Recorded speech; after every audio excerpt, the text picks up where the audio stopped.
नमस्कार, स्वागत है आप सबका हमारे YouTube चैनल पे। हम फिर जुड़ गए हैं अपने गुरुदेव सुनील वशिष्ठ के साथ। तो आज का हमारा टॉपिक होगा गुरु ग्रह 12वें भाव में। लेकिन मैं शुरू करने से पहले अपने दर्शकों से पूछ लूं, क्या आपने हमारे ऐप को डाउनलोड करा? हमारी ऐप का नाम है एस्ट्रो पाठशाला। अगर आपने अभी तक डाउनलोड नहीं करा है तो जाएं प्ले स्टोर पर और जाकर डाउनलोड करें। उसमें आपको मिलेंगे फ्री कोर्सेज और गुरुजी और हमारे गुरुजी के और हमारे अन्य टीचरों के और बहुत सारे कोर्सेज अवेलेबल हैं। 30 से 35 कोर्सेज हमारे एस्ट्रो पाठशाला ऐप पे अवेलेबल हैं। तो बिल्कुल देरी ना करें, फ्री ऑफ कॉस्ट जाके हमारे ऐप को डाउनलोड करें, एक्सप्लोर करें और फ्री कोर्सेज जो कि अवेलेबल हैं उनको जरूर पढ़ें। और हाँ, हमारा टेलीग्राम लिंक उसको मत भूलिएगा। उस पे आपको नोट्स, स्टडी मटेरियल और हमारे कोर्स से जुड़ी हुई सारे अन्य जानकारियां वहीं पर मिलेंगी। तो देर मत कीजिए, जाइए और टेलीग्राम का लिंक भी ज्वाइन कीजिए।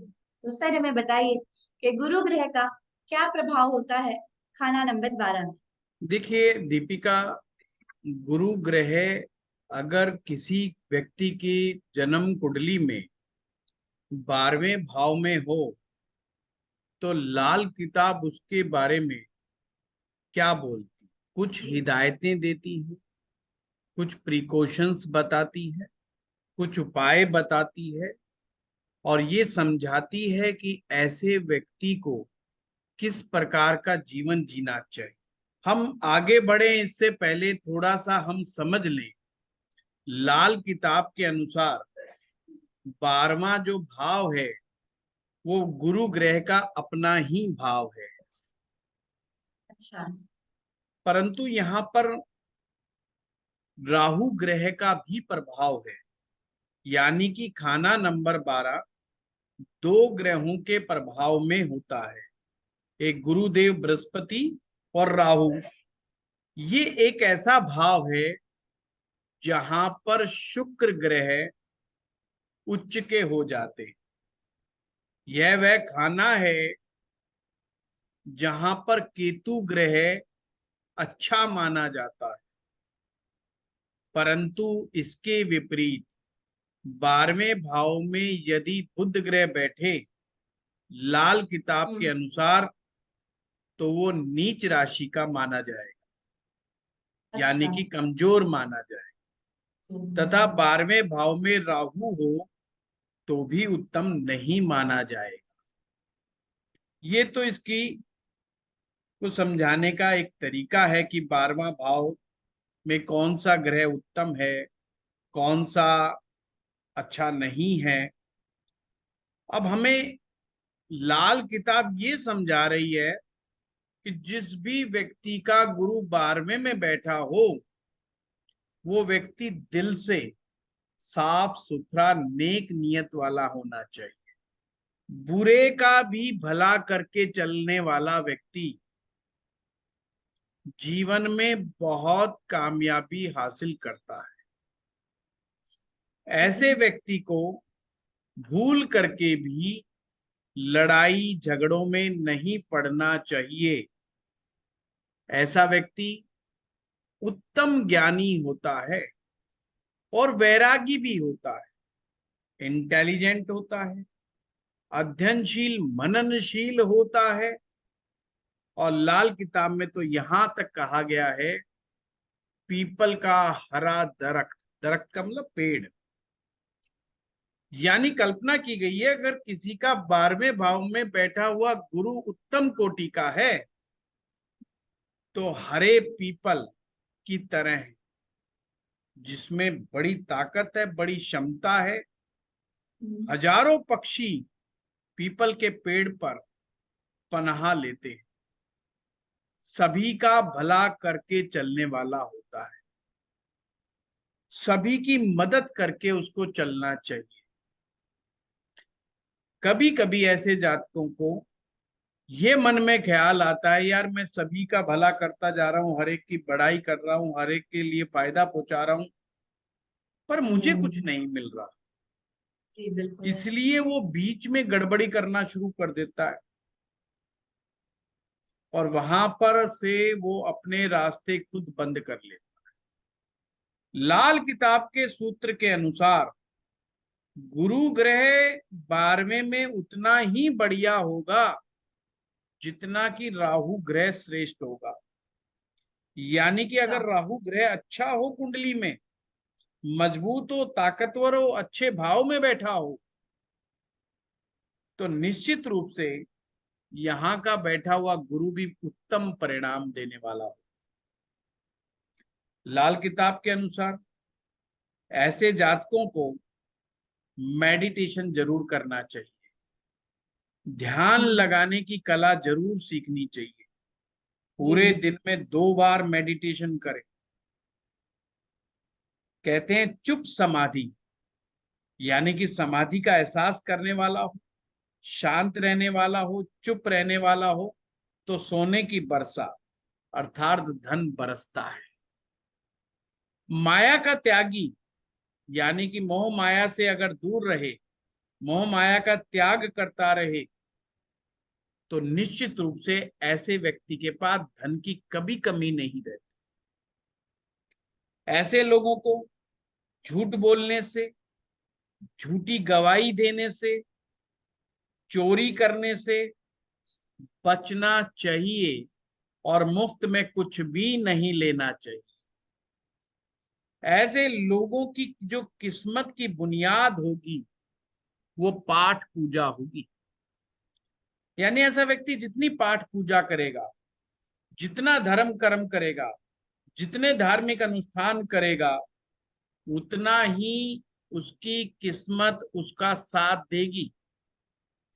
क्योंकि कुंडली का 9वां भाव और कुंडली का 12वां भाव, दोनों भाव के स्वामी गुरु ग्रह होते हैं। तो 9वां भाव जो होता है वो किस्मत का भाव होता है। अगर पाठ पूजा की बुनियाद बना करके चलेगा ऐसा जातक, तो निश्चित रूप से हम्म। उसकी किस्मत उसका साथ देगी। लाल किताब में सूत्र है कि ग्रह जहां पर बैठा हुआ है, उस ग्रह से 5वें भाव में और 9वें भाव में जो भी ग्रह बैठा होगा, वो एक तरह से उसके बुनियाद का ग्रह होगा, उसकी नींव जी। होगी। या आप ऐसे भी समझ सकते हैं कि गुरु ग्रह 12वें में बैठा है, तो चौथा भाव और कुंडली का 8वां भाव वो उसके बुनियादी भाव हैं।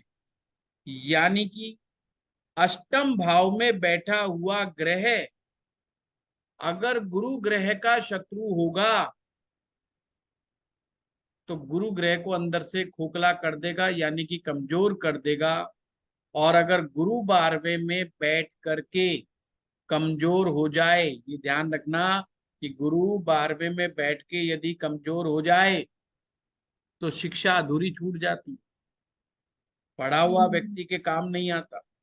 व्यक्ति बार बार अपने रोजगार बदलता रहता है, वो व्यक्ति अपने रोजगार में स्थिर नहीं हो पाता। पुत्र संतान तो होती है, परंतु पुत्र संतान भी भटकती है, उसको भी कैरियर के अंदर दिक्कतों का सामना करना पड़ता है। धन इकट्ठा नहीं हो पाता, जगह जगह सबको सलाह, मुफ्त की सलाह बांटता फिरता है। हर एक को बिना मांगे ज्ञान देगा, हर एक को मुफ्त सलाह दे, तुम ये कर लो, तुम ये कर लो, खुद कुछ नहीं करता। खुद के आर्थिक हालात खराब होंगे, गुरु खुद की नौकरी रोजगार स्टेबल नहीं होगा, पर दुनिया को ज्ञान देगा और ये सोचेगा कि मैं उत्तम ज्ञानी। तो ये ध्यान से समझना है। अगर गुरु ग्रह कुंडली में खराब हो जाता है किसी कारण से, और गुरु ग्रह खराब होता है अक्सर अपने शत्रु ग्रहों के कारण। इसके 3 ग्रह शत्रु हैं, राहु बुध और शुक्र। राहु बुध और शुक्र अगर ये दूसरे खाने में, 5वें में, 9वें में, 11वें में, 12वें में बैठ जाएं, तो निश्चित रूप से गुरु ग्रह कमजोर पड़ जाता है। और अगर कमजोर पड़ता है किसी भी कारण से गुरु ग्रह, या गुरु पाप प्रभाव में आ जाता है, तो ऐसा व्यक्ति दिखावे का मारा होता है। दिखावे के चक्कर में पड़ करके ऐसा व्यक्ति आवश्यकता से अधिक खर्च कर बैठता है और अपने लिए जोड़ता नहीं। नहीं दिखावे में जोड़ता। आके इन्वेस्टमेंट कर लेता है, दिखावे में आकर के बहुत खर्चा कर्जा कर ले देता है। लेता है, कर्जा उठा लेता है, अननेसेसरी कर्जे उठा लेता है, वो सब चीज ऐसे लोगों के लिए उत्तम नहीं मानी गई। तो इन्हें इन चीजों से बड़ा बचना चाहिए, अपने अहंकार से बचना चाहिए। 12वें बृहस्पति का जातक जितना शांत, संयम और सादा जीवन ईश्वर की शरण में रह करके उत्तम भोजन, उत्तम कोटि का त्यागी, वैरागी और ज्ञानी का मार्ग हम्म। अपनाएगा, भक्ति मार्ग अपनाएगा, उतना दिन पर दिन ऊपर बढ़ता चला जाएगा। ऐसा व्यक्ति जब भक्ति भाव में होगा, समाधि में होगा, मेडिटेटिव होगा, तो लाल किताब लिखती है अगर ऐसे जातक को कोई परेशान करे तो वो खुद बर्बाद हो जाए। ऐसे लोगों में श्राप देने की और आशीर्वाद देने की दोनों प्रकार की क्षमताएं होती। और कमाल की बात तो ये, अगर ऐसा व्यक्ति निरौलाद को आशीर्वाद दे दे औलाद होने का, तो उसको औलाद हो जाती है। कहने का मतलब इनके आशीर्वाद में बड़ी शक्ति है। पर शर्त एक यही है, मैं दर्शकों को बता दूं, 12वें का बृहस्पति उत्तम कोटि का होगा तो ही होगा, या ऐसा व्यक्ति 12वें के नियमों को फॉलो करता। 12वें के नियमों को फॉलो करने वाला का मतलब जो मैंने बताया है कि दयालु होगा, ज्ञानी होगा, अध्ययनशील मननशील होगा, भक्ति मार्ग पे चलने वाला होगा, और 2 वक्त का मेडिटेशन करते वाला होना चाहिए। वो ध्यान मार्ग का होगा और माया का त्यागी होगा। तो ऐसे आदमी को कोई छेड़ देगा तो खुद बर्बाद हो जाएगा। ऐसा व्यक्ति का कोई दुश्मन हो जाए, का जिनका भी गुरु 12वें में बैठा है, उसको लगता है कि मेरे दुश्मन बढ़ते जा रहे हैं या मुझे इससे कोई दुश्मनी पाल के बैठा है, रात के समय सिरहाने पर पानी रखना शुरू कर देता। रात को जब सोए तो अपने सिरहाने में किसी बर्तन में जल भर के रख दे, और सुबह सुबह उठते पहले ही उसको किसी कीकर के पेड़ की जड़ में, अगर कीकर का पेड़ ना मिले तो किसी भी पेड़ की जड़ में, किसी गमले में वो पानी डाल दे। केवल 45 दिन ऐसा करने से शत्रु बाधाओं में कमी हो जाती है। दूसरी चीज, जब भी किसी धर्म स्थान के सामने से बाहर निकले, मंदिर के सामने, गुरुद्वारे के सामने, तो मत्था टिका के जरूर निकले। मत्था टिका करके निकलेगा, झुका करके चलेगा, उतना ही उसका कहते हैं दुश्मनों के सर कटते। यहाँ पर मैं एक तात्पर्य बता दूं, दुश्मन का सर कटने का मतलब है कि दुश्मनी खत्म हो जाती है, शत्रुता खत्म हो जाती है। तो ऐसे व्यक्ति को किसी भी व्यक्ति के प्रति जो है शत्रुता अपने मन में नहीं रखनी चाहिए। ऐसे व्यक्तियों को खर्चा जो है दूसरों के लिए जरूर करना चाहिए, साधु संतों का आदर करना चाहिए, साधु संतों के लिए खर्चा करना चाहिए। अगर राहु ग्रह के दुष्प्रभाव में अगर उसे खर्चा करना पड़े, तो मेरा ये मानना है कि ऐसे व्यक्ति को धार्मिक चीजों पर ज्यादा खर्चा करना चाहिए। और वैसे जिनका गुरु 12वें में उत्तम कोटि का होता है, वो धार्मिक यात्राओं पर खर्चा करते हैं, दान पुण्य पर खर्चा करते हैं, साधु संतों पर खर्चा करते हैं, पाठ पूजा में खर्चा करते हैं। और ये जितना खर्चा करेंगे उतना ही फायदे में रहते हैं, इनको कोई ऐसी दिक्कत नहीं आती। खुद अपनी मस्ती में मस्त रहने वाले हों तो ज्यादा अच्छा होता है। एक इनको ध्यान रखना चाहिए, भूल करके भी गले में माला नहीं धारण करनी चाहिए। कौन सी माला? जो गोल मणियों वाली माला, जैसे रुद्राक्ष माला, स्फटिक माला गले में नहीं पहननी चाहिए। लाल किताब के अनुसार जो ये मणकों की गोलाई है, ये बुध ग्रह की गोलाई है। कहते हैं अगर गले में माला डाल लेंगे गोल मणकों की, तो 12वें भाव में ऐसा होता है कि बुद्ध की स्थापना मानी जाती है। तो बुद्ध वहां पर अगर अवेलेबल हो जाएगा तो वो गुरु ग्रह को डेंट मारेगा, और बुद्ध अगर खराब हो जाएगा तो यहाँ पर बुद्ध खराब जो होगा खुद भी और गुरु को भी खराब कर देगा। इससे गुरु के फल भी नष्ट होने लग जाते हैं। ऐसे व्यक्ति को प्रयास करना चाहिए कि अपनी नाक को शुष्क रखे, नाक का पानी, यानी कि अगर जुकाम वगैरह लगे तो उसको जल्दी से जल्दी ठीक करना चाहिए। मेरा ये मानना है कि जिनका गुरु 12वें में होता है उनकी थोड़ा सा कफ प्रकृति होती है, इसलिए नजला, जुकाम, ब्रोंकाइटिस, एलर्जी, छाती से संबंधित रोग होने के चांसेस बढ़ जाते हैं। तो शायद लाल किताब ने ये समझाने की कोशिश की है, अपने कफ दोष को बैलेंस बना करके रखना चाहिए, अपने भोजन में ऐसी चीज ऐड ऑन करते रहना चाहिए जिससे कि कफ ना बढ़े उनका, और कफ बैलेंस रहे, उतना ही बेटर रिजल्ट आएंगे। दूसरा यह है कि ऐसे लोगों को अपने माथे पर केसर का तिलक हमेशा लगा करके रखना चाहिए। अगर केसर अवेलेबल ना हो तो हल्दी का तिलक भी लगा सकते हैं। दिन के समय में दूध में केसर डाल करके भी ये पिए तो उत्तम है। और अगर कोई बोधि कायम करे, बोधि का मतलब चोटी कायम रखे अपने, जो ये पीछे होता है जो चोटी है ब्राह्मणों वाली होती है, अगर बोधि को कायम रखे तो भी बृहस्पति के लिए शुभ माना गया है। ऐसे व्यक्ति को गोल्ड में इन्वेस्ट करना चाहिए। मेरा तो ये मानना है, अगर उन्हें ऐसा एहसास होता हो कि उनके पास बचत नहीं हो रही है, तो उन्हें एक पीला कपड़ा लेना चाहिए वीरवार के दिन, और अपनी हर महीने की 2 महीने की कमाई में से कुछ गोल्ड खरीद करके उस कपड़े में डालता रहना चाहिए। उस कपड़े में एक चांदी की डिब्बी में केसर भर के रखें, 7 हल्दी की गांठ रखें, थोड़ी सी पीली चने की दाल रखें, और इसकी एक पोटली बना लें और उसमें गोल्ड जमा करते रहें। पूरे साल भर देखेंगे तो देखेंगे कि खर्चे उनके कम होने शुरू हो गए, क्योंकि 12वें भाव के बृहस्पति वालों के साथ सबसे बड़ी दिक्कत एक यही रहती है कि हम कमाते तो बहुत है पर खर्चा भी खूब दब के खर्चा है। तो इन्हें ये देखना है कि खर्चा गलत कार्यों पे का हो रहा है या धार्मिक कार्यों पे। अगर धार्मिक कार्यों पे हो रहा है, किसी की भलाई के लिए हो रहा है, किसी इंसान की मदद के लिए हो रहा है, तो कोई बात नहीं, दोनों हाथों से खुल खोल करके, दिल खोल करके मदद इन लोगों को करनी चाहिए और नरम स्वभाव रखना चाहिए।